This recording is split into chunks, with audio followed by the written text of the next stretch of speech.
So I get some really interesting emails from time to time, and I just thought I'd share this one with you. The plight of Barry is really desperate, and it's surprising sometimes the things that people email us about, but we do try and address all the topics. So this is a video for you, Barry, and what you're going through.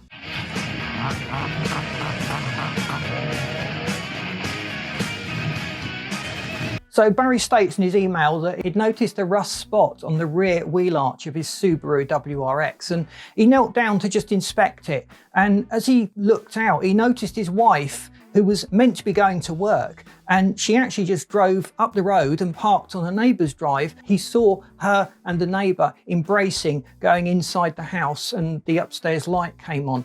So he'd been suspicious for a while that there'd been something going on between his wife and his neighbour. They've been married for about 10 years.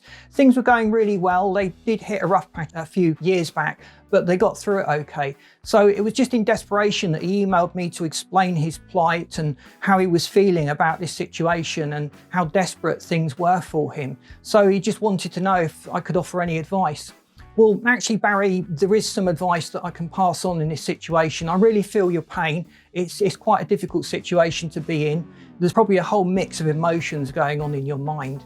But don't worry, rust spots are quite easily dealt with. You generally have to take it right back to the metal, use a rust inhibitor just to prevent anything from going back. If it's blistered out into the full arch, you may well need to get some new arches welded in, but that can be addressed quite easily and the car will look as good as new when it's finished. So it's worth at the same time just investigating other arches on the car and just making sure that there's no rust spots on any of those. And I really hope this advice has helped you to cope with that desperate situation, and it's given you some glimmer of hope in what otherwise could be quite a depressing thing to have to deal with on your own. So thanks for watching. I hope you've enjoyed this video, and I'll see you in the next video.